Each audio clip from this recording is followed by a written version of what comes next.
Hey, what's up guys? This is my video on the hidden features, or you can call it tips and tricks for the Galaxy Note 4. Thanks to 28mobile.com, as I have managed to get my Note 4 as quick as possible. Every now and then, there are new users who might not have all the ideas about the software or features provided by the device. So in this video, we will be starting off from the basics, talking about almost every feature and app. So let's get started. First, long pressing the Open Apps button works as the menu key, as you can see here. If you don't want the Flipboard briefing on your home screen, long press the Open Apps button, go to Manage Home Screen and uncheck this. And now as you can see, we don't have the Flipboard briefing. Next is the camera. If you go on to camera settings, you have additional options here, like you can enable tap to take pictures, where you can just tap on the screen to take a picture.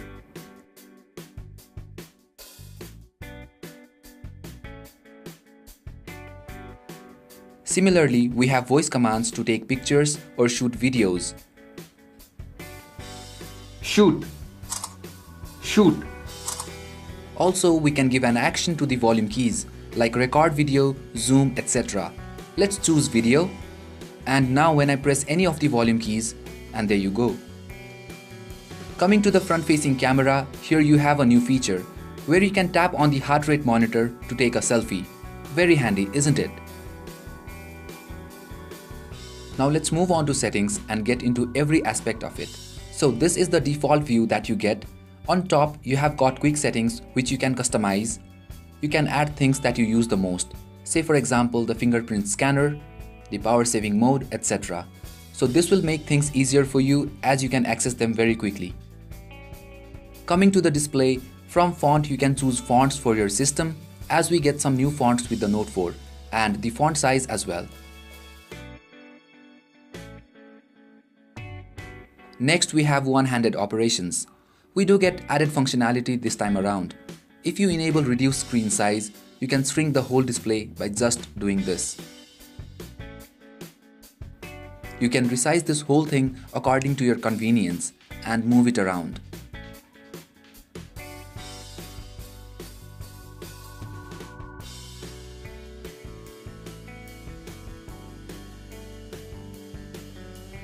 Enable one-handed input and you get your dialer, calculator, keyboard, etc. in this view.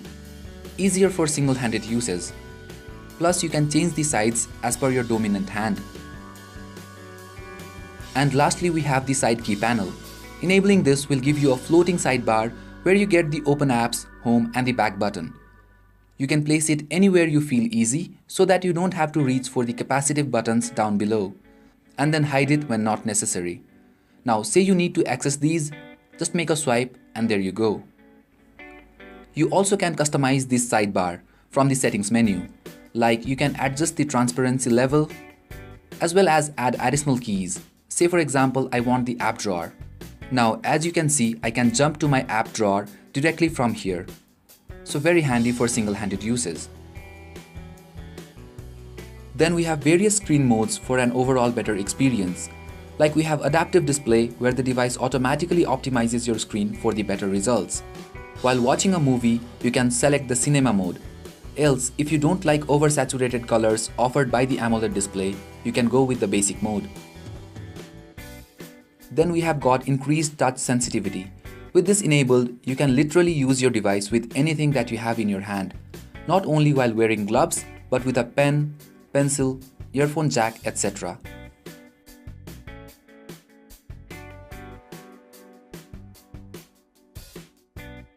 Coming to the lock screen, you can customize the lock screen, that is the unlock effect, things to be displayed on the lock screen, etc. You can first choose the lock type, then customize the information section, that is the things you want to see on your lock screen, like weather, pedometer, your name, etc. And lastly, the unlock effect. We have a new unlock effect with the Note 4 called Abstract Lines. Apart from that, everything remains the same.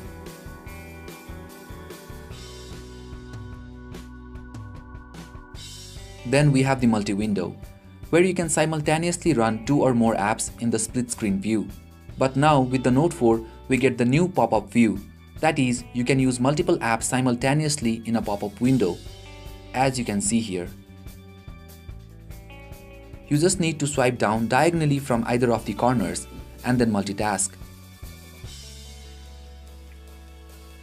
You get additional options like Move Content, where you can move contents from one window to other. Minimize the app, expand and close. While using more than 2 or 3 floating apps, it might get pretty messy, so what you can do is minimize them by tapping on the collapse window. And then get this floating icon. Now you can carry on with your work and get back to it later. And talking about the S Pen, I'll come to this in a bit. Then we have motion and gestures. Everything's the same that we have seen with the previous Galaxy devices. Private mode is where you can keep all of your private documents and pictures safe. You can hide your pictures, documents, videos, etc. and keep it safe.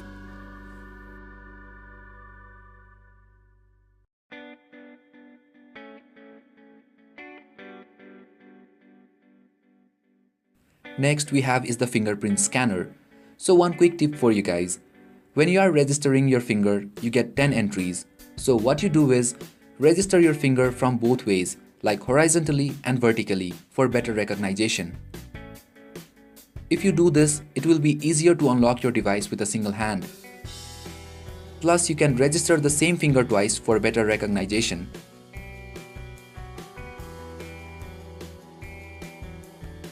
Then we have Safety Assistant, where you can give in your important contact information for emergency situations.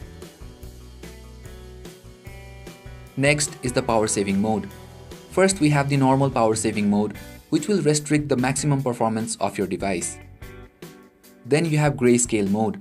Enabling this will turn your device into black and white, which will definitely save you a lot of battery since Note 4 has an AMOLED display. And then we have the ultra power saving mode, where you just get the basic apps like calling, texting, etc. You can use this in extreme conditions when you are running out of power. If you are charging from the original Note 4 charger, make sure you enable fast charging, as this will charge your device to 50% in just 30 minutes. Now let's come to the star of the show, the S Pen.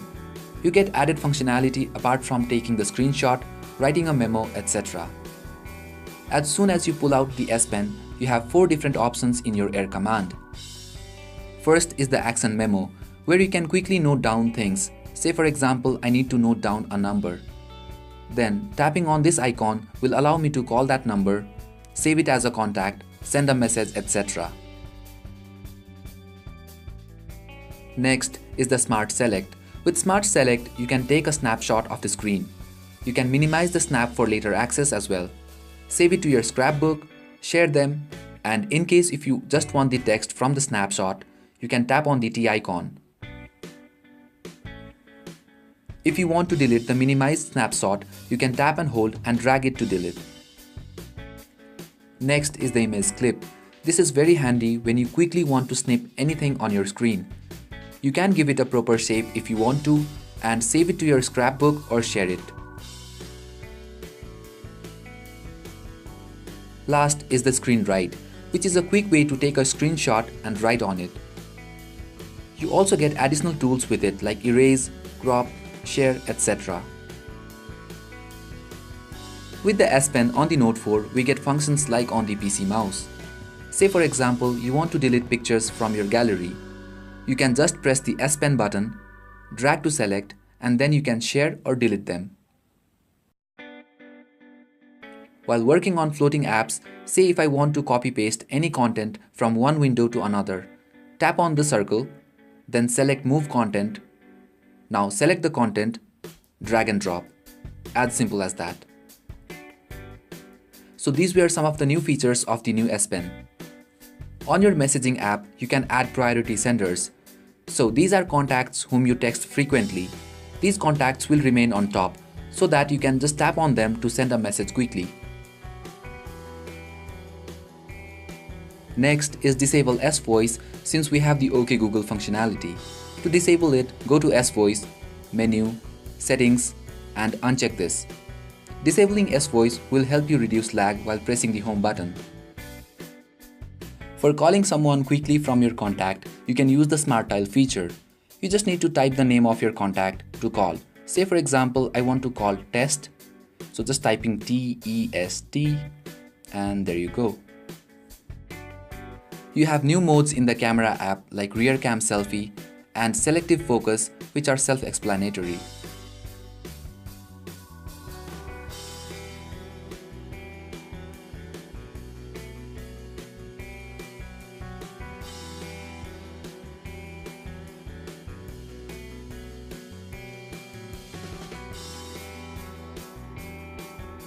You can record audios from the Note 4 in a much better way, since it offers different recording modes, as you can see here.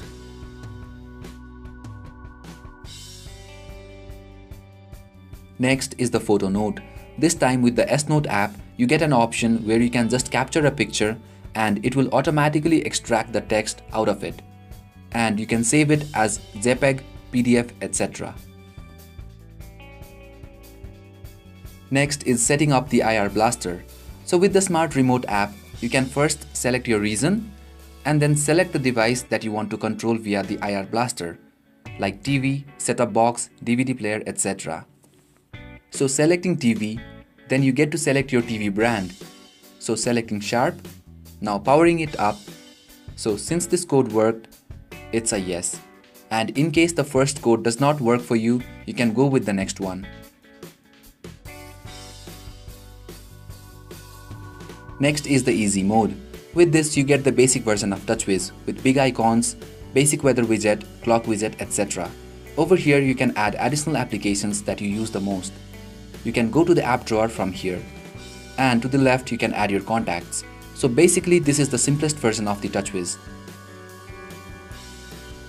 And finally we have the blocking mode, where you can block all the incoming calls, notifications, alarms, etc.